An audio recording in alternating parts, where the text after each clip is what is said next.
Hello students, today we are going to discuss about electrical engineering and we will discuss basics of electrical engineering.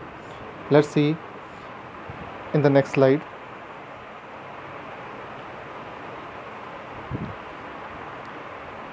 First is specific resistance. Specific resistance ਕੀ ਹੈਗੀ ਆ ਤੇ ਇਸ ਦੀ ਕਿਉਂ ਲੋੜ ਆ। ਅਸੀਂ previous lecture 'ਚ ਦੇਖਿਆ ਸੀਗਾ ਕਿ ਰੈਜ਼ਿਸਟੈਂਸ ਕੀ ਆ, ਉਹ ਵਾਲੀ ਰੁਕਾਵਟ ਜੋ ਕਰੰਟ ਦੇ ਫਲੋ ਦੇ ਵਿੱਚ ਆਉਂਦੀ ਆ ਉਹਨੂੰ ਆਪਾਂ ਰੈਜ਼ਿਸਟੈਂਸ ਕਿਹਾ ਸੀਗਾ। ਹੁਣ ਉਹ ਰੁਕਾਵਟ ਆਉਂਦੀ ਕਿਉਂ ਆ? Due to its own atoms. ਇਹ ਆਪਾਂ ਪਿਛਲੀ ਵਾਰ ਡਿਸਕਸ ਕੀਤਾ ਸੀਗਾ ਅਤੇ ਅੱਜ ਜਿਹੜਾ ਸਾਡਾ ਟੋਪਿਕ ਉਹ ਹੈਗਾ ਸਪੈਸੀਫਿਕ ਰੈਜ਼ਿਸਟੈਂਸ ਦਾ। ਸਪੈਸੀਫਿਕ ਰੈਜ਼ਿਸਟੈਂਸ ਅਤੇ ਰੈਜ਼ਿਸਟੈਂਸ ਦੇ ਵਿੱਚ ਕੀ ਫਰਕ ਆ, ਇਹਦੀ ਸਾਨੂੰ ਕਿਉਂ ਲੋੜ ਪਈ ਆ। ਹੁਣ ਸਭ ਤੋਂ ਪਹਿਲਾਂ ਤਾਂ ਸਪੈਸੀਫਿਕ ਰੈਜ਼ਿਸਟੈਂਸ ਹੈ ਕੀ ਆ? The resistance offered by the material having specific dimensions that is 1 meter length and 1 square meter as area of cross section means ਇਹਦਾ ਮਤਲਬ ਕੀ ਆ ਕਿ ਸਾਡੇ ਕੋਲ abundance of material ਆ, ਠੀਕ ਆ। Let's say material A and material B। ਹੁਣ ਮਟੀਰੀਅਲ A ਅਤੇ ਮਟੀਰੀਅਲ B ਦੀ ਆਪਾਂ ਕੀ ਹੈ ਕਿ ਸਪੈਸੀਫਿਕ ਡਾਇਮੈਂਸ਼ਨ ਰੱਖ ਲਈ ਆ। ਜਿਸ ਤਰ੍ਹਾਂ ਆਪਾਂ ਇੱਥੇ ਮੈਂਸ਼ਨ ਕੀਤਾ ਹੈ 1 ਮੀਟਰ ਲੈਂਥ ਅਤੇ 1 square metre as area of cross section. ਆਪਾਂ ਇਸ ਤਰ੍ਹਾਂ ਕਰਨਾ ਆ ਕਿ ਹਰ ਇੱਕ ਮਟੀਰੀਅਲ ਦੀ ਇੱਕ ਡਾਇਮੈਂਸ਼ਨ, ਇੱਕ ਸਪੈਸੀਫਿਕ ਡਾਇਮੈਂਸ਼ਨ ਰੱਖ ਲਈ ਆ। ਹੁਣ ਉਹ ਆਪਾਂ ਸਪੈਸੀਫਾਈ ਕਰ ਦਿੱਤੀ ਆ। ਹੁਣ ਉਹ ਜੋ ਆਪਾਂ ਡਾਇਮੈਂਸ਼ਨ ਸਪੈਸੀਫਾਈ ਕੀਤੀ ਆ ਉਹਦੇ ਵਿੱਚੋਂ ਆਪਾਂ ਕਰੰਟ ਪਾਸ ਕਰਨਾ ਆ। ਕਰੰਟ ਪਾਸ ਕਰਕੇ ਆਪਾਂ ਇਹ ਦੇਖਣਾ ਕਿ ਉਹ ਕਿੰਨੀ ਰੈਜ਼ਿਸਟੈਂਸ ਆਫਰ ਕਰਦਾ ਆ। ਹੁਣ ਜਿੰਨੇ ਵੀ ਮਟੀਰੀਅਲ ਹੋਣਗੇ ਸਾਰਿਆਂ ਦੀ ਸਪੈਸੀਫਿਕ ਡਾਇਮੈਂਸ਼ਨ ਤਾਂ ਸੇਮ ਰਹੇਗੀ, ਪਰ ਜਿੰਨੇ ਵੀ ਮਟੀਰੀਅਲ ਹੋਗੇ ਉਹ ਜਿਹੜੀ ਰੈਜ਼ਿਸਟੈਂਸ ਆਫਰ ਕਰੂਗੇ, ਉਹ ਜੋ ਰੈਜ਼ਿਸਟੈਂਸ ਦੀ ਵੈਲਿਊ ਸ਼ੋ ਕਰੂਗੇ ਉਹ ਸਾਰਿਆਂ ਦੀ ਕੀ ਹੋਊਗੀ? ਡਿਫਰੈਂਟ ਹੋਊਗੀ। ਇਸ ਕਰਕੇ ਨਾਮ ਦਿੱਤਾ ਗਿਆ ਸਪੈਸੀਫਿਕ ਰੈਜ਼ਿਸਟੈਂਸ। ਮੀਨਸ ਹਰ ਇੱਕ ਮਟੀਰੀਅਲ ਦੀ ਸਪੈਸੀਫਿਕ ਰੈਜ਼ਿਸਟੈਂਸ ਹੁੰਦੀ ਆ, ਮਤਲਬ ਇੱਕ ਪਰਟੀਕੂਲਰ ਰੈਜ਼ਿਸਟੈਂਸ ਹੁੰਦੀ ਆ ਜਦੋਂ ਆਪਾਂ ਉਹਦੇ ਵਿੱਚੋਂ ਕਰੰਟ ਪਾਸ ਕਰਦੇ ਹਾਂ। ਅਤੇ ਉਹ ਜਿਹੜੀ ਸਪੈਸੀਫਿਕ ਰੈਜ਼ਿਸਟੈਂਸ ਆ ਮਟੀਰੀਅਲ ਦੀ, ਉਹਦੀ ਸਾਨੂੰ ਵੈਲਿਊ ਪਤਾ ਲੱਗੇਗੀ। ਇਸ ਤਰ੍ਹਾਂ ਸਾਡੇ ਕੋਲ ਇੱਕ ਚਾਰਟ ਤਿਆਰ ਹੋ ਜਾਏਗਾ ਜਿਸ ਤੋਂ ਅਸੀਂ ਪਤਾ ਲਗਾ ਸਕਦੇ ਹਾਂ ਕਿ ਸਭ ਤੋਂ ਜ਼ਿਆਦਾ ਰੈਜ਼ਿਸਟੈਂਸ ਕਿਹੜਾ ਮਟੀਰੀਅਲ ਸ਼ੋ ਕਰਦਾ ਆ। ਮੀਡੀਅਮ ਦੇ ਵਿੱਚ ਮੀਡੀਅਮ ਰੈਜ਼ਿਸਟੈਂਸ ਕੌਣ ਸ਼ੋ ਕਰਦਾ, ਸਭ ਤੋਂ ਘੱਟ ਰੈਜ਼ਿਸਟੈਂਸ ਕੌਣ ਸ਼ੋ ਕਰਦਾ, ਕਿਹੜਾ ਮਟੀਰੀਅਲ। ਜਿਸ ਤਰ੍ਹਾਂ ਸਾਨੂੰ ਪਤਾ ਕਿ ਵਾਇਰ ਦੇ ਵਿੱਚ ਆਪਾਂ ਕੋਪਰ ਮਟੀਰੀਅਲ ਦਾ ਇਸਤੇਮਾਲ ਕਰਦੇ ਪਏ ਹਾਂ। ਕੋਪਰ ਹੀ ਕਿਉਂ ਇਸਤੇਮਾਲ ਕਰਦੇ ਹਾਂ? ਕਿਉਂਕਿ ਉਹ ਰੈਜ਼ਿਸਟੈਂਸ ਆਫਰ ਘੱਟ ਕਰਦਾ ਆ ਅਤੇ ਉਹਦੇ ਵਿੱਚ ਕੰਡਕਟੀਵਿਟੀ ਜ਼ਿਆਦਾ ਹੁੰਦੀ ਆ, ਠੀਕ ਹੈ ਜੀ। ਸੋ ਇਸ ਕਰਕੇ ਆਪਾਂ ਉਹ ਕੋਪਰ ਦਾ ਇਸਤੇਮਾਲ ਕਰਦੇ। ਜੇ ਆਪਾਂ ਇਹੀ ਗੱਲ ਕਰੀਏ, ਜੇ ਆਪਾਂ ਰਬੜ ਦੀ ਗੱਲ ਕਰੀਏ ਜਾਂ ਹੋਰ ਕੋਈ ਮਟੀਰੀਅਲ ਦੀ ਗੱਲ ਕਰੀਏ ਜਿਹੜਾ ਕੀ ਆ ਜਿਹਦੇ ਵਿੱਚੋਂ ਕਰੰਟ ਪਾਸ ਬਹੁਤ ਹੀ ਮਿਨੀਮਮ ਹੁੰਦਾ ਆ, ਉਹਨਾਂ ਦੀ ਰੈਜ਼ਿਸਟੈਂਸ ਕੀ ਆ? ਮੈਕਸੀਮਮ। ਸੋ ਇਸ ਤਰ੍ਹਾਂ ਆਪਾਂ ਇੱਕ ਸਪੈਸੀਫਿਕ ਡਾਇਮੈਂਸ਼ਨ ਆਪਾਂ ਚੂਜ਼ ਕੀਤੀ ਆ ਜਿਹਦੇ ਅਬਾਊਟ ਆਪਾਂ ਉਹਦੇ ਵਿੱਚੋਂ ਕਰੰਟ ਪਾਸ ਕਰਕੇ ਉਹਦੀ ਇੱਕ ਸਪੈਸੀਫਿਕ ਰੈਜ਼ਿਸਟੈਂਸ, ਉਹਦੀ ਇੱਕ ਜਿਹੜੀ ਵੈਲਿਊ ਮਿਲੂਗੀ ਸਾਨੂੰ ਉਸ ਸਪੈਸੀਫਿਕ ਡਾਇਮੈਂਸ਼ਨ ਦੇ ਵਿੱਚ, ਉਹ ਜਿਹੜੀ ਵੈਲਿਊ ਸਾਨੂੰ ਮਿਲੇਗੀ ਰੈਜ਼ਿਸਟੈਂਸ ਦੀ, ਉਹ specific resistance of that material ਹੋਊਗੀ, ਠੀਕ ਹੈ ਜੀ। ਨੈਕਸਟ ਪੁਆਇੰਟ ਦੇਖਦੇ ਹਾਂ। Different material offer different resistance under this specification. ਹਰ ਇੱਕ ਮਟੀਰੀਅਲ ਆਪਣੇ ਮਟੀਰੀਅਲ ਦੇ ਹਿਸਾਬ ਨਾਲ ਉਹਦੀ ਇੱਕ ਜਿਹੜੀ ਰੈਜ਼ਿਸਟੈਂਸ ਆ ਉਹ ਵੀ ਕੀ ਆ? ਡਿਫਰੈਂਟ ਹੋਊਗੀ। ਅਤੇ ਨੈਕਸਟ ਪੁਆਇੰਟ ਕੀ ਕਹਿੰਦਾ? It helps to distinguish the resistance of different materials. ਮੇਰੇ ਕੋਲ 10 ਮਟੀਰੀਅਲ ਆ। ਹੁਣ 10 ਮਟੀਰੀਅਲ ਆ, 10 ਮਟੀਰੀਅਲ ਦੀ ਡਾਇਮੈਂਸ਼ਨ ਭਾਵੇਂ ਸੇਮ ਆ, ਸਪੈਸੀਫਿਕ ਡਾਇਮੈਂਸ਼ਨ ਸੇਮ ਆ, ਬਟ ਉਹਨਾਂ ਦੀ ਜਿਹੜੀ ਰੈਜ਼ਿਸਟੈਂਸ ਆਫਰ ਕਰਦੀ ਪਈ ਆ ਉਹ ਸਾਰਿਆਂ ਦੀ ਕੀ ਆ? ਡਿਫਰੈਂਟ ਆ। ਸੋ ਇਸ ਕਰਕੇ ਆਪਾਂ ਇਹ ਟਰਮ ਨੂੰ ਨਾਮ ਦਿੱਤਾ specific resistance. Next is Ohm's ਲਾ।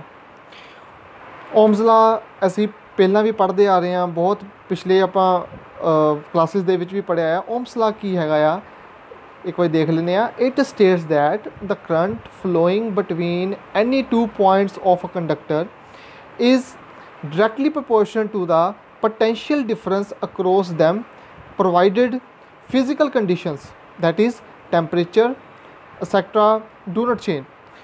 ਸੋ ਇਹ ਕੀ ਦੱਸ ਰਿਹਾ ਆ? ਇਹ ਵਿੱਚ ਦੱਸ ਰਿਹਾ ਹੈ ਕਿ ਜੋ ਕਰੰਟ ਫਲੋ ਕਰ ਰਿਹਾ, ਇੱਕ ਮੇਰੇ ਕੋਲ ਕੰਡਕਟਰ ਆ, ਉਹ ਕੰਡਕਟਰ ਦੇ ਵਿੱਚੋਂ ਅਸੀਂ ਕਰੰਟ ਪਾਸ ਕਰਾਇਆ।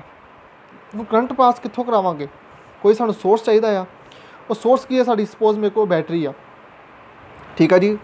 वो सोर्स AC भी हो सकता है, DC हो सकता। ਇਹਦੇ ਵਿੱਚ ਆਪਾਂ DC ਸੋਰਸ ਦੀ ਗੱਲ ਕਰਦੇ ਪਏ। ਉਹ ਸਪੋਜ਼ ਉਹ ਬੈਟਰੀ ਆ। ਹੁਣ ਬੈਟਰੀ ਦੇ ਵਿੱਚੋਂ ਜੇ ਮੈਂ ਕਰੰਟ ਪਾਸ ਕਰਾ ਰਿਹਾ, ਓਮਸ ਲਾ ਕੀ ਕਹਿੰਦਾ ਆ ਕਿ ਜਿਹੜੀ ਵੋਲਟੇਜ ਆ, ਜਿਹੜਾ ਕਰੰਟ ਪਾਸ ਕਰਾਇਆ ਜਾ ਰਿਹਾ ਉਸ ਵਾਇਰ ਦੇ ਵਿੱਚੋਂ, ਉਹ ਕੀ ਹੈ, ਡਾਇਰੈਕਟਲੀ ਪ੍ਰੋਪੋਰਸ਼ਨਲ ਆ। ਕਿਹਦੇ ਡਾਇਰੈਕਟਲੀ ਪ੍ਰੋਪੋਰਸ਼ਨ ਆ? ਜੋ ਉਹਦੇ ਅਕਰੋਸ ਆਪਾਂ पोटेंशियल डिफरेंस दे रहे हैं, जो सोर्स लगाया है, जिदा बैटरी लगाया, बैटरी की है सोर्स आ, वो पोटेंशियल डिफरेंस आ, वो वैल्यू दिंदा वे वोल्टेज की। हुण वोल्टेज की आ, वो की है डायरैक्टली प्रोपोर्शनल आ किहदे करंट फ्लोइंग दे, जो करंट फ्लो हो रहा उस कंडक्टर दे विचों। ठीक है जी। सो ये दस रहा है कि दोनों की डायरैक्टली प्रोपोर्शनल आ।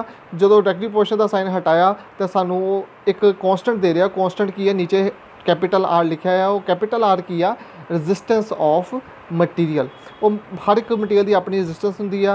ठीक है जी। सो वो जी मटीरियल की रजिस्टेंस आ, ठीक है जी, उन्होंने आप कॉन्सटेंट रखा वैल्यू, क्योंकि हर एक मटीरियल की अपनी अपनी रजिस्टेंस, जिदा आप पिछले स्पैसीफिक रजिस्टेंस की गल की है, इस तरह हर एक मटीरियल की अपनी अपनी रजिस्टेंस हैगी आ।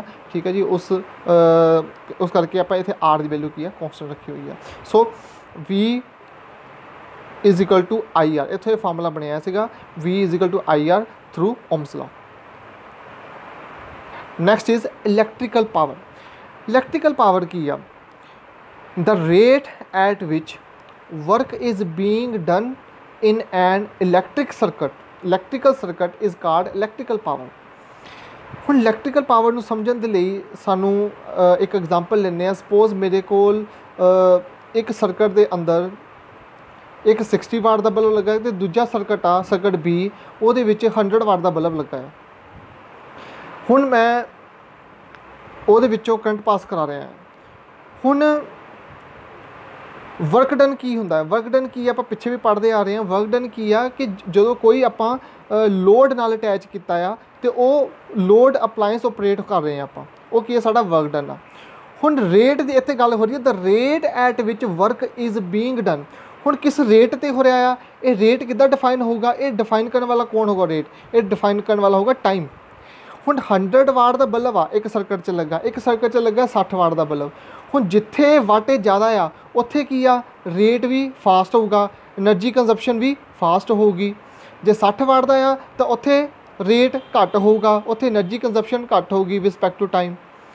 सो इलैक्ट्रिकल पावर की आ, द रेट, रेट की आ, रेट का मतलब की है कि जो टाइम के नाल, ठीक है जी, जेडे जो इंस्ट्रूमेंट लगाया है, जो आपां नाल अप्लायंस लगाया है, ठीक है जी, वो उसके हिसाब के नाल जो रेट, जो वर्क डन हो रहा है सर्किट के अंदर। हुण वर्क डन फास्ट होगा, कदों होगा फास्ट?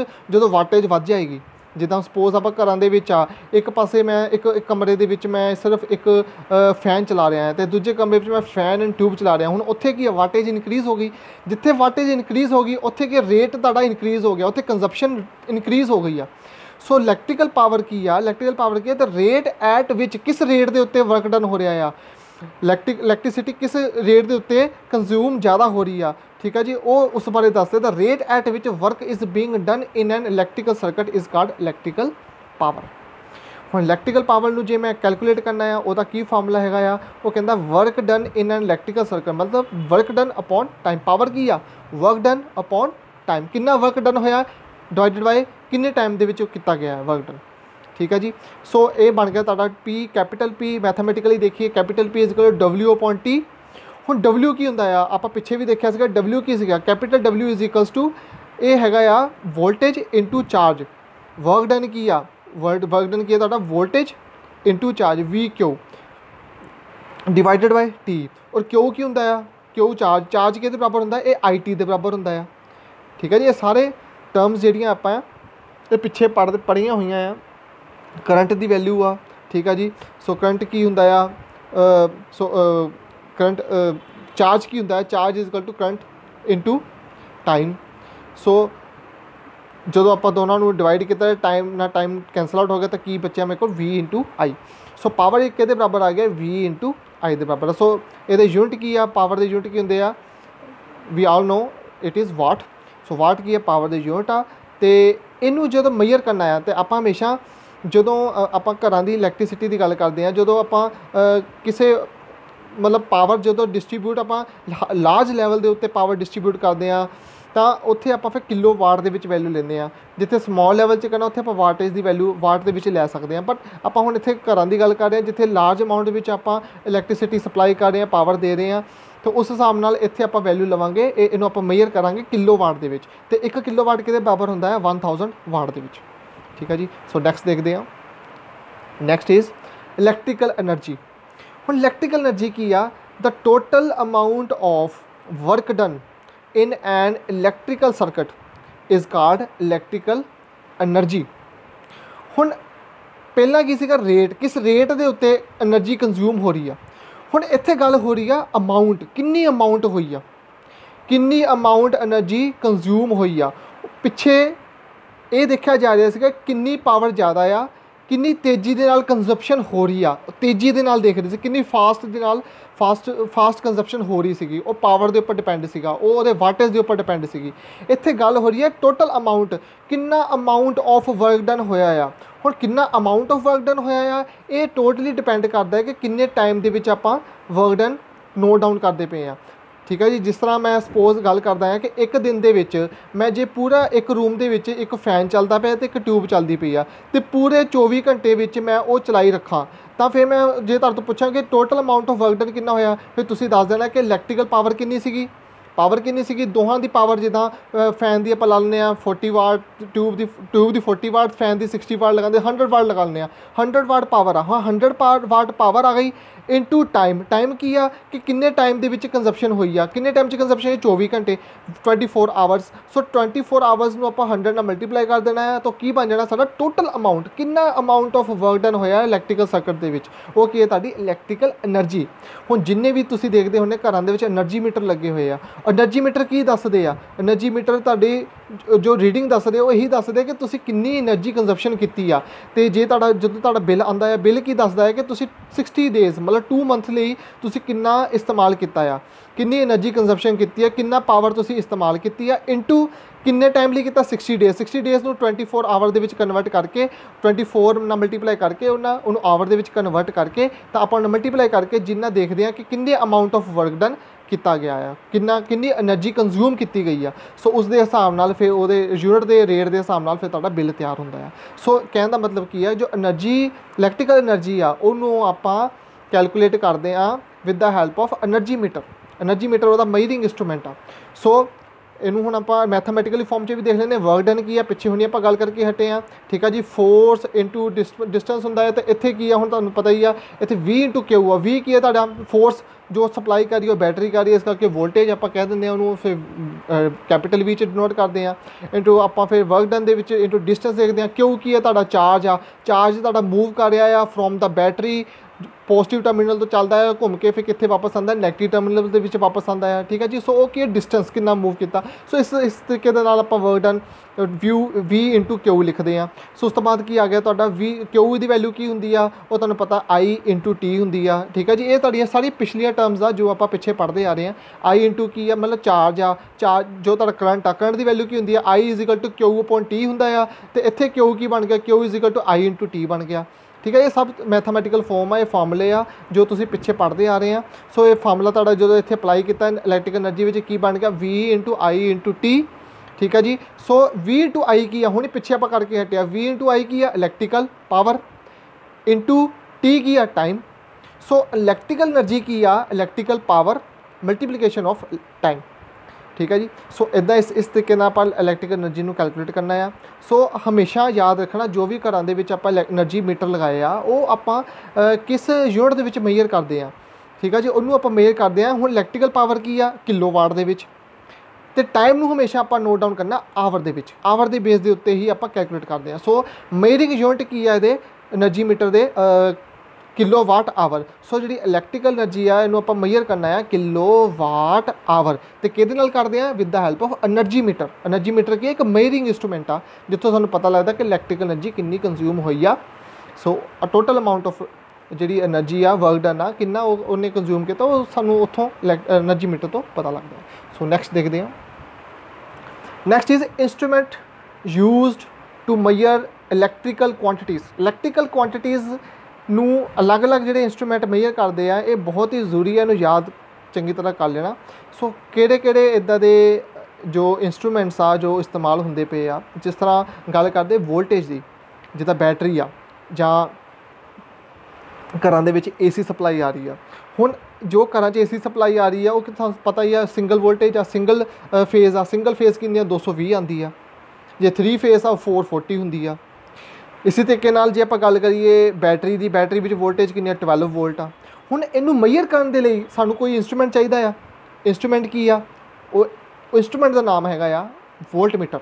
ਵੋਲਟਮੀਟਰ ਦੀ ਹੈਲਪ ਦੇ ਨਾਲ ਆਪਾਂ ਵੋਲਟੇਜ ਨੂੰ ਆਪਾਂ ਮੇਜਰ ਕਰਦੇ ਹਾਂ, ਠੀਕ ਆ ਜੀ। ਜੇ ਇਹਦੇ ਕਨੈਕਸ਼ਨ ਦੀ ਗੱਲ ਕੀਤੀ ਜਾਵੇ ਤਾਂ ਵੋਲਟਮੀਟਰ ਜਦੋਂ ਮੈਂ ਸਰਕਟ ਦੇ ਵਿੱਚ ਅਟੈਚ ਕਰਨਾ ਆ, ਇਹ ਕਿਸ ਤਰ੍ਹਾਂ ਅਟੈਚ ਕਰਾਂਗੇ, ਇਹਨੂੰ ਅਟੈਚ ਕਰਦੇ ਪੈਰਲਲ।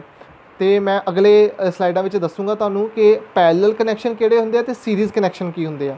ਸੋ ਹੁਣ ਐਜ਼ ਇਟ ਇਜ਼ ਤੁਸੀਂ ਯਾਦ ਕਰ ਲਓ ਕਿ ਵੋਲਟਮੀਟਰ ਕੀ ਆ, ਆਪਾਂ ਹਮੇਸ਼ਾ ਪੈਰਲਲ ਦੇ ਵਿੱਚ ਜੋੜਦੇ ਆ, ठीक है जी। सो नैक्सट आ गया तुहाडा इलैक्ट्रिक करंट। इलैक्ट्रिक करंट की आ, जो करंट की वैल्यू आ, करंट कितना मेजर करते हैं। जिद्दां हुण सर्किट दे विच करंट फ्लो करता पिया, हुण सानूं कितना पता कि किद्दां किन्ने एम्पीयर करंट फ्लो करता पिया, वो आपां कैलकुलेट करते with the help of ammeter. तो एमीटर नूं किद्दां कनैक्ट करना सर्किट दे विच, वो आपां करदे आ इन सीरीज़। दो तरह के कनैक्शन होंगे, एक सीरीज़ कनैक्शन, एक होंदा पैरलल कनैक्शन। ये दोनों कनैक्शन मैं अगे तुहानूं सर्किट बना के दसांगा। Next is electrical power. Power नूं जे मैं मेजर करना है तो पावर का यूनिट की आ वाट। सो ये जोड़ा इंस्ट्रूमेंट है वो है वाट मीटर। तो वाट मीटर के विच दोनों की कंबीनेशन होंदी है सीरीज़ ते पैरलल कनैक्शन, दोनों कनैक्शन होंगे, ठीक है जी। वो आपां अगे कनैक्शन देखांगे। Next is electrical energy. Electrical energy हुणे आपां गल करके हटे हैं पिछली स्लाइड दे विच, वो की है एनर्जी मीटर की हेल्प दे नाल आपां उसनूं मेजर करते हैं। Next is resistance. जे मैं रेजिस्टेंस नूं मेजर करना है तो वो एक होंदा ओम मीटर। रेजिस्टेंस की यूनिट की है ओम, ओम तो बन गया ओम मीटर, ठीक है जी। तो एक होंदा मल्टीमीटर। आप मल्टीमीटर मल्टीपर्पजली यूज़ करते हैं, वो आप वोल्टेज भी कैलकुलेट कर सकते हैं, करंट भी कैलकुलेट कर सकते हैं। तो तीजी वैल्यू हैगी ओम मीटर, ओम मीटर भी कैलकुलेट कर सकते हैं। सो ये हैगी तुहाडे मेजरिंग डिवाइस, जिहदी हैल्प दे नाल सानू अलग अलग वैल्यू, अलग अलग जो इंस्ट्रूमेंट्स ने अलग अलग वैल्यू आप कैलकुलेट करनी, आप उत्थों आप कैलकुलेट कर सकते हैं, ठीक है जी। सो अज दे लई इन्ना ही, बाकी आप नैक्सट लैक्चर च देखांगे, ठीक है जी, कि वोल्ट मीटर के कनैक्शन किद्दां करने आ, एनर्जी मीटर के कनैक्शन किद्दां करने आ, वाट मीटर के कनैक्शन किद्दां करने आ, इन्हां दे कनैक्शनस देखांगे जो कि आने भी बहुत जरूरी है तो पेपर लिए भी बहुत इंपॉर्टेंट आ। सो नैक्सट टाइम आपां इन्हां बारे डिस्कस करांगे। ओके जी, थैंक यू। सो अज दे लई थैंक्स। तो ये जो भी तुहानूं कोई प्रॉब्लम होई तुसीं कमेंट्स दे विच मेरे तो ये बारे पूछ सकते हो। ओके जी, थैंक यू जी।